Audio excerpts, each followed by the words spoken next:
¿Alguna vez has sentido que no estás solo, aunque estés completamente a solas? ¿Has notado una mirada fija en la nuca cuando caminas de noche por un lugar desierto? La mayoría de la gente descarta esas sensaciones. Les llama a paranoia, imaginación, el cansancio del día. Pero yo aprendí, de la peor manera posible, que a veces esas sensaciones son todo lo que nos queda antes de que el terror nos devore por completo. Me llamo Mateo, y lo que voy a contarte no es una historia de miedo para contar alrededor de una fogata. Es una advertencia, un secreto que mi familia ha guardado por más de 80 años, enterrado bajo capas de silencio, mentiras piadosas y promesas hechas en la oscuridad. Mi abuelo, Ernesto, fue el último en cargar con este peso, y la noche que cumplí 21 años decidió que ya era hora de que yo supiera la verdad. Pero antes de que continúes, déjame decirte algo. Más del 80% de quienes escuchan esto aún no están suscritos. Si lo que vas a oír te provoca ese escalofrío que recorre tu espalda, si sientes que algo detrás de ti se queda en silencio para escuchar también, entonces hazlo. Suscríbete. No sabes cuánto significa para alguien que se atreve a contar lo que todos callan. Ahora sí, olvídate de todo lo que creías saber sobre brujas, rituales y pueblos malditos, porque lo que mi abuelo me reveló aquella noche no se parece a ninguna leyenda que hayas escuchado. Mi abuelo, Ernesto, nació en un lugar que nunca existió en ningún censo, en ningún mapa militar, ni siquiera en las viejas crónicas de los misioneros que recorrían América en el siglo pasado.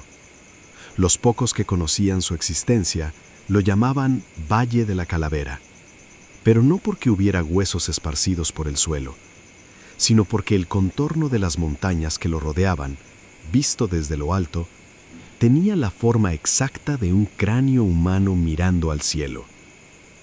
Era un pueblo de no más de 40 familias, construido alrededor de una plaza seca y polvorienta, con una iglesia abandonada que nunca había sido consagrada.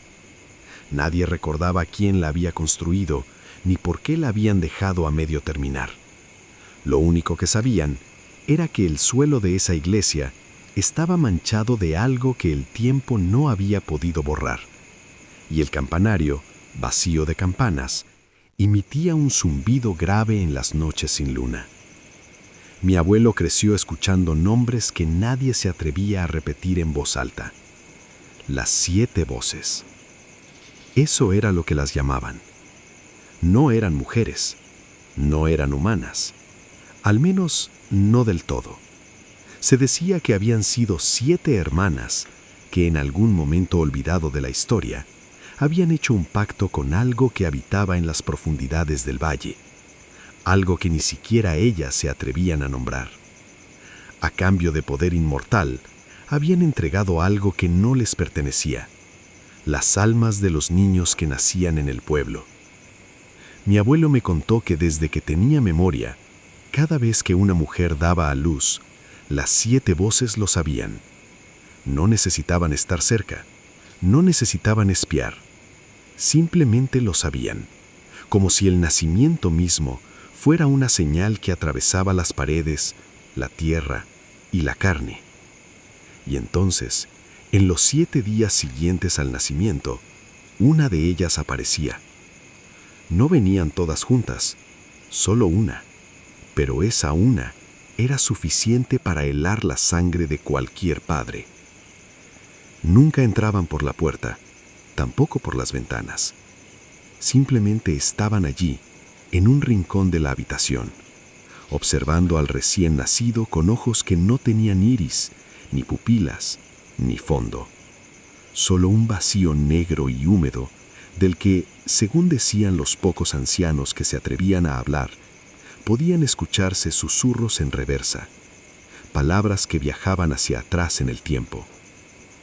Mi abuelo me miró fijamente aquella noche. Tenía los ojos inyectados en sangre, no por el sueño, sino por el recuerdo, y con una voz que parecía venir de debajo de la tierra, me dijo: «Yo fui uno de esos niños, Mateo.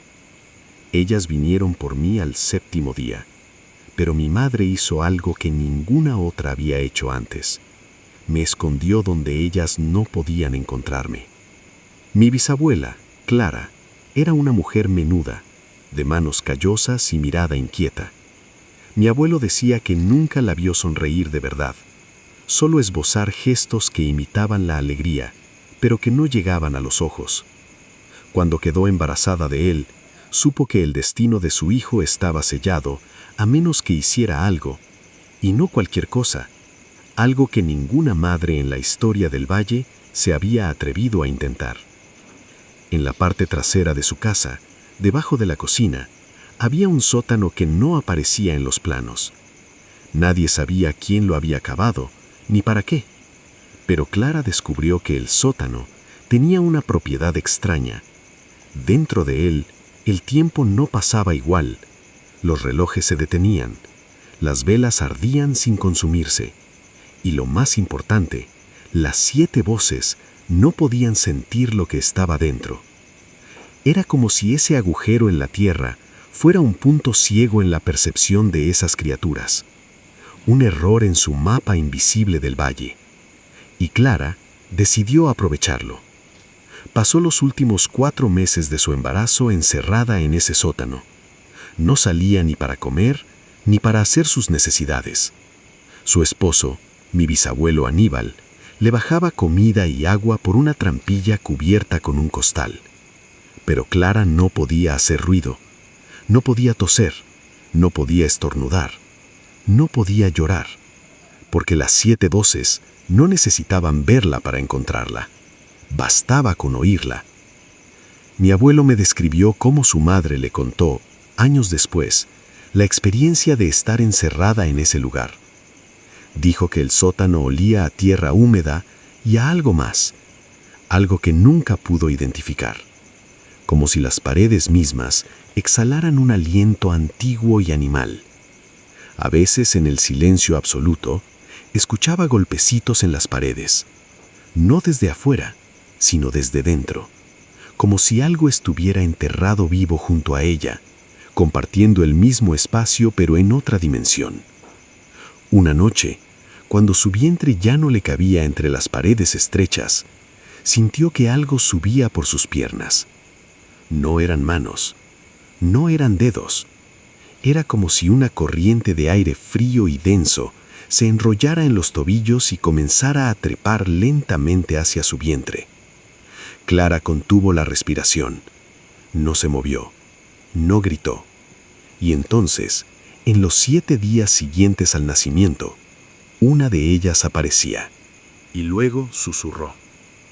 No era un idioma humano. Mi bisabuela Clara juraba que era la voz de una niña, pero distorsionada, como si la hubieran grabado en una cinta y la estuvieran reproduciendo al revés. El susurro decía algo que ella nunca quiso repetir, pero que mi abuelo sí me confesó esa noche. Ya te encontramos. Solo esperamos. Mi bisabuela estuvo a punto de perder la razón en ese momento, pero algo dentro de ella, quizás el instinto animal de proteger a su cría, la mantuvo callada y quieta hasta que la sensación desapareció. Cuando finalmente se atrevió a moverse, tenía marcas en el vientre. No eran moretones ni rasguños, eran letras. 7 letras grabadas en su piel como si alguien las hubiera escrito con la uña. Formaban una palabra que ella nunca aprendió a leer, pero que mi abuelo reconoció décadas después, cuando un etnólogo de paso por la ciudad le dijo que era una palabra en una lengua muerta. Pactum. Pacto. El nacimiento de mi abuelo fue apresurado y silencioso. Mi bisabuela Clara dio a luz sola, en la oscuridad del sótano, mordiendo un trozo de cuero para no gritar. Mi abuelo nació envuelto en un líquido amniótico que, según contaba Clara, no era transparente ni amarillento, sino de un color gris ceniza, y olía a incienso quemado y a tierra mojada después de una tormenta. No lloró al nacer. Simplemente abrió los ojos y miró fijamente a su madre con una expresión que ella describió como antigua, como si no fuera un recién nacido, sino algo mucho más viejo que hubiera estado esperando ese momento durante siglos. Pero no había tiempo para asombros. A las pocas horas de nacer, Las 7 voces comenzaron a moverse. Mi bisabuelo Aníbal, que había estado vigilando desde la puerta de la casa, sintió que el aire se volvía denso y que las sombras de los árboles comenzaban a alargarse hacia la casa, como dedos que se estiraban para tocar las paredes. Supo que tenían horas, quizás minutos, antes de que ellas llegaran. El plan de escape era simple y brutal. Salir del valle por un camino que nadie usaba, un sendero que subía por la cara norte de la montaña con forma de cráneo, un lugar donde incluso los animales evitaban adentrarse. Mi bisabuelo había contratado a un arriero llamado Ismael, un hombre tuerto y taciturno que conocía las rutas secretas del valle y que no le temía a las historias de aparecidos, pero que sí les temía a ellas. «Llévenlos al otro lado de la sierra», les dijo Ismael con voz ronca. «Allá ellas no pueden pasar, pero el camino es peligroso, no por los derrumbes ni por las alimañas, sino porque el espejo está roto». Mi bisabuelo no entendió lo que quería decir con el espejo, pero aprendió a las pocas horas. Salieron en la madrugada más oscura que mi abuelo recordaba. Mi bisabuela Clara llevaba al recién nacido envuelto en una manta que habían empapado en agua bendita, aunque ninguno de ellos era especialmente religioso. Era lo único que se les ocurrió para intentar ocultar su olor. Ismael iba adelante, guiando a la única mula que tenían, mientras el camino se estrechaba hasta convertirse en una grieta entre dos paredes de roca negra. Fue entonces cuando mi abuelo, apenas un bebé de 2 días, comenzó a llorar. No un llanto normal, sino un alarido agudo y sostenido que parecía rebotar en las paredes del cañón y multiplicarse. Mi bisabuela intentó callarlo, pero el bebé no se detenía. Y en medio de ese llanto, ella escuchó algo que la hizo detenerse en seco. Las 7 voces estaban cantando. No venían detrás de ellos, venían desde adelante, desde el final del camino, como si hubieran sabido siempre por dónde iban a huir. El canto era hermoso y aterrador al mismo tiempo, una melodía sin instrumentos, que parecía estar hecha de suspiros y de palabras que no terminaban de formarse. Ismael se detuvo de golpe, dio media vuelta y sin decir una palabra, comenzó a correr hacia atrás. «¡Ismael!», gritó mi bisabuelo. «¿Qué haces?». El arriero no respondió. Segundos después, vieron por qué. El camino que habían recorrido ya no existía. Donde antes había roca y tierra, ahora solo había un muro liso y brillante como un espejo negro, en el que se reflejaban sus propias figuras distorsionadas. Pero el reflejo no se movía igual que ellos. Mientras mi bisabuelo levantaba un brazo, su reflejo levantaba el otro. Mientras mi bisabuela daba un paso atrás, su reflejo daba un paso hacia adelante, acercándose peligrosamente a la superficie del espejo. «El espejo está roto», repitió Ismael con voz quebrada. «Ellas lo rompieron, y ahora lo que está del otro lado puede salir». Antes de que pudieran reaccionar, el reflejo de mi bisabuela comenzó a cambiar. Su rostro se alargó, sus ojos se volvieron negros y sin fondo, y una sonrisa que no era humana se abrió en su cara, mostrando 2 hileras de dientes triangulares como los de un tiburón. El reflejo levantó una mano y la presionó contra el otro lado del espejo. Del lado real, la mano de mi bisabuela se levantó sola, como si alguien invisible la estuviera controlando, y comenzó a presionar contra el aire, contra el vacío, como si quisiera romper algo que no veía. Mi abuelo, el bebé, dejó de llorar en ese instante, y en el silencio que siguió, las 7 voces hablaron al unísono. El pacto no se rompe, el pacto se cumple. Ismael el tuerto sabía que no iban a salir todos vivos de allí. Tal vez lo supo desde el momento en que aceptó el trabajo, o tal vez lo supo cuando vio el espejo roto y entendió que las reglas del mundo ya no aplicaban en ese lugar. Sea como fuere, el hombre tomó una decisión que mi abuelo nunca olvidó, aunque solo era un bebé y no podía recordar conscientemente los hechos. «Ustedes sigan», dijo Ismael, desabrochándose el cinturón de cuero que llevaba. «Yo me quedo. Las entretendré». «¿Cómo?», preguntó mi bisabuelo, aunque ya sabía la respuesta. Ismael sonrió con amargura. Mostró su muñeca izquierda, donde tenía grabado un símbolo que mi abuelo describió como un círculo partido en 7 fragmentos. Hace años, yo también les prometí algo. No cumplí. Es hora de pagar. Sin dar tiempo a réplicas, Ismael se dio la vuelta y caminó hacia el espejo negro. A medida que se acercaba, su reflejo deforme comenzó a imitarlo, pero ahora no de manera invertida, sino sincronizada. Cuando Ismael levantó la mano derecha, su reflejo también levantó la derecha. Cuando sonrió, su reflejo sonrió igual. Por un instante, pareció que el espejo ya no era una barrera, sino una puerta.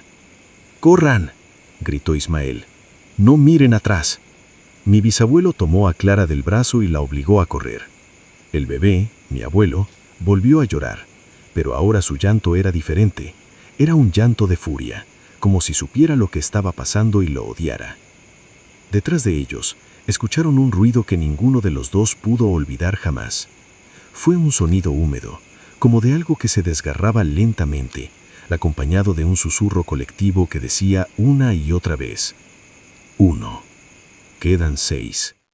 Ismael había pagado su deuda, y las 7 voces, por ahora, estaban satisfechas. Mi bisabuelo y mi bisabuela llegaron a una ciudad grande al otro lado de la sierra.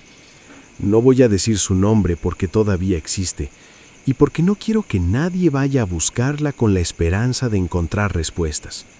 Solo diré que es una ciudad costera, húmeda, donde la neblina nunca desaparece del todo y donde las calles viejas aún guardan ecos de cosas que la gente prefiere no recordar. Allí cambiaron sus nombres. Mi bisabuelo Aníbal pasó a llamarse René, mi bisabuela Clara se convirtió en Elena, y mi abuelo, el bebé que había nacido en el sótano de la desesperación, recibió un nuevo nombre, Ernesto, en honor a un santo que mi bisabuela había invocado en sus pesadillas. Pero el horror no terminó al cruzar la sierra. Mi abuelo me contó que durante toda su infancia algo lo seguía. No eran las 7 voces completas, porque ellas no podían cruzar el límite del valle, pero algo de ellas sí, algo que mi bisabuela llamaba la sombra que respira. Se manifestaba en cosas pequeñas al principio, un vaso que se caía solo, una puerta que se cerraba sin viento, la sensación de que alguien los observaba desde el fondo del patio. Pero cuando mi abuelo cumplió 5 años, la sombra comenzó a manifestarse de forma más clara. Mi abuelo recordaba una noche en particular. Estaba en su cama, mirando la ventana, cuando vio que la luna se oscureció de repente. No era una nube, era como si alguien hubiera puesto un filtro negro sobre el cielo. Y entonces, en el marco de la ventana, apareció una silueta. Era la forma de una mujer, pero su cuerpo era plano, bidimensional, como si estuviera hecha de sombra sólida. No tenía rostro, solo una mancha negra donde deberían estar los ojos, y de esa mancha goteaba algo que no era sangre, sino una sustancia negra y espesa que se movía por sí sola. La sombra alzó un brazo y señaló a mi abuelo, y entonces, con una voz que parecía venir de muy lejos, dijo: «El pacto no se rompe, el pacto se hereda». Mi abuelo gritó. Sus padres corrieron a su habitación. Cuando encendieron la luz, la sombra ya no estaba, pero en la pared, justo encima de la cama, había una mancha negra que no se podía limpiar. Con el tiempo, la mancha creció, y cuando mi abuelo se miraba al espejo, notó que su reflejo a veces tardaba un segundo más en imitarlo. Solo un segundo, pero suficiente para saber que algo andaba mal. Mi bisabuela Clara murió cuando mi abuelo tenía 12 años. No fue una muerte natural, aunque el certificado de defunción dijera paro cardíaco. Mi abuelo estaba con ella en el momento final. Me contó que su madre abrió los ojos de repente, después de 3 días en coma, y lo miró con una claridad que no había tenido en años. «Ernesto», le dijo, «en el armario de mi cuarto hay un cuaderno rojo. No se lo muestres a nadie. Léelo cuando tengas edad para entenderlo, y luego quémalo». Esas fueron sus últimas palabras.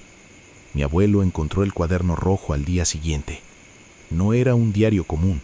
Estaba escrito en una mezcla de español y una lengua que mi abuelo no reconoció, pero que después supo que era el mismo idioma muerto que aparecía en las marcas de su vientre. Había dibujos, muchos dibujos, hechos con tinta negra y en algunas páginas con algo que parecía sangre seca. Los dibujos mostraban el valle, las montañas con forma de cráneo, el sótano donde había nacido mi abuelo y las 7 voces. Pero estas no eran mujeres ancianas ni jóvenes, eran formas, distorsiones de la realidad, cosas que no tenían una anatomía definida porque no pertenecían a este mundo. En un dibujo, una de ellas aparecía como una telaraña viviente con un rostro en el centro, en otro como una columna de humo con dedos, en otro como una sombra que se desprendía del suelo y se erguía frente a una cuna vacía. La última página del cuaderno tenía una sola frase, escrita con letra temblorosa. No están muertas, están esperando, y cuando la luna se alinee con el ojo del cráneo, podrán salir. Mi abuelo quemó el cuaderno esa misma noche, pero no antes de copiar esa última frase en un papel que guardó en su billetera. Lo llevó consigo durante 60 años. Cuando mi abuelo ya era un hombre mayor, con hijos y nietos, llegó a sus oídos una historia que le heló la sangre. Un grupo de jóvenes exploradores urbanos había encontrado el valle, no sé cómo, quizás por viejos mapas, quizás por testimonios de ancianos que ya no temían hablar. El caso es que llegaron allí una tarde de verano, con mochilas, cámaras y una estúpida confianza en que las leyendas eran solo eso, leyendas. Eran 5. Solo uno sobrevivió. Mi abuelo conoció al sobreviviente años después, en una clínica psiquiátrica de las afueras. El chico, al que llamaré Marcos, aunque ese no era su nombre real, había perdido la capacidad de hablar. No por daño físico, simplemente había olvidado cómo hacerlo. Los médicos decían que era un trauma disociativo severo. Mi abuelo sabía que era otra cosa. Marcos pasaba las horas mirando una pared blanca, moviendo los labios como si repitiera una frase una y otra vez, pero sin emitir sonido. Mi abuelo se acercó a él una tarde, cuando la luz del atardecer entraba sesgada por la ventana, y le susurró al oído: ¿Viste a las 7 voces? Marcos giró la cabeza tan rápido que mi abuelo dio un paso atrás. Sus ojos estaban abiertos, demasiado abiertos, y en ellos no había miedo, había algo peor, aceptación. Como si hubiera visto algo tan horrible que su mente había decidido dejar de existir antes de procesarlo. Marcos levantó una mano temblorosa y tomó la muñeca de mi abuelo. Con un dedo comenzó a dibujar algo en su piel. Mi abuelo sintió que la temperatura de la habitación bajaba varios grados. El dibujo que hacía Marcos era el mismo símbolo que Ismael tenía en la muñeca, un círculo partido en 7 fragmentos. Luego Marcos habló, no con su voz, sino con una voz que no le pertenecía. Era una voz grave, antigua, que parecía venir del fondo de un pozo. Dile al que nació en el sótano que aún lo esperamos. El pacto no prescribe. La sangre llama a la sangre. Marcos se desplomó después de decir eso. No murió, pero tampoco volvió a ser consciente. Pasó el resto de sus días en ese estado vegetal, conectado a máquinas, mientras su familia pagaba una fortuna para mantenerlo vivo. Mi abuelo siempre supo que esa no era vida. Era un mensaje para él. Mi abuelo me contó todo esto la noche que cumplí 21 años. No fue casualidad. Me dijo que los pactos oscuros suelen activarse cuando la sangre alcanza la mayoría de edad, cuando el cuerpo y el espíritu están lo suficientemente maduros para ser útiles. Tú llevas la misma sangre que yo, Mateo, me dijo, con la voz quebrada. La sangre que nació en ese sótano maldito. La sangre que las 7 voces reclamaron hace 80 años y que nunca recibieron. Creen que tú eres el pago pendiente. Le prometí que nunca iría al valle. Le prometí que me olvidaría de todo, pero las promesas hechas bajo el peso de una revelación así son fáciles de hacer y difíciles de cumplir. Mi abuelo murió un año después. No fue una muerte tranquila.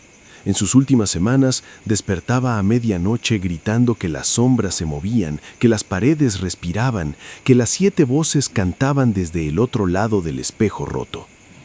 Mi abuela intentaba calmarlo, pero él la apartaba y señalaba la esquina de la habitación, donde no había nada, o al menos nada que nosotros pudiéramos ver. ¿No las ven?, gritaba. «Están ahí, siempre han estado ahí, solo esperaban que él creciera». Cuando murió, le cerraron los ojos. Pero yo juraría que, horas después del velorio, cuando me quedé a solas con su cuerpo, vi sus párpados moverse. No abrió los ojos, no dijo nada, pero la comisura de sus labios se curvó hacia arriba en una sonrisa que no era la suya. Después del entierro, mientras vaciábamos la casa de mi abuelo, encontré algo detrás de un viejo armario. No era un mapa dibujado a mano, era algo peor. Era una pared entera que mi abuelo había cubierto con papel periódico, y debajo del papel, tallado directamente en el yeso, había un mapa del valle. Pero no un mapa normal. Las montañas no estaban dibujadas con formas geológicas, sino con rostros. Rostros de mujeres. 7 rostros. Y en el centro, donde debería estar el pueblo, había un círculo negro. Debajo del círculo, mi abuelo había escrito algo con un cuchillo directamente sobre la pared. El 23 de diciembre de este año, la luna se alineará con el ojo del cráneo.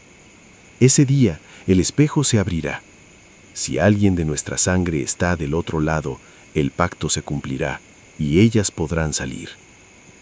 Miré la fecha. Era el 22 de diciembre. Venía 24 horas. No voy a decirte si fui o no al valle. No voy a decirte si el espejo se abrió o si las 7 voces siguen atrapadas del otro lado. Algunas preguntas no deben responderse, no porque la respuesta sea aterradora, sino porque el saber te convierte en parte del pacto. Lo que sí te digo es esto. Si alguna vez viajas por una carretera abandonada, si ves montañas que se parecen a un cráneo humano mirando al cielo, si el aire se vuelve denso y frío de repente, no sigas adelante, no mires atrás, no susurres tu nombre en voz alta y sobre todo, no escuches el canto. Porque si lo escuchas, ellas también te escucharán a ti. Y entonces entenderás lo que yo entendí aquella noche cuando miré el mapa en la pared y supe que mi abuelo no me había contado la historia para asustarme, me la había contado para prepararme, para lo que viene, para lo que siempre ha estado esperando. Si has llegado hasta aquí, si has sentido ese escalofrío en la nuca, si has mirado la esquina de tu habitación preguntándote si hay algo que no deberías estar viendo, entonces suscríbete. No por mí, por ti, porque estas historias como esta tienen poder, y cuanto más las compartimos, más débiles son las cosas que acechan en los bordes de la realidad. O al menos eso quiero creer, antes de que empiece a escuchar el canto otra vez.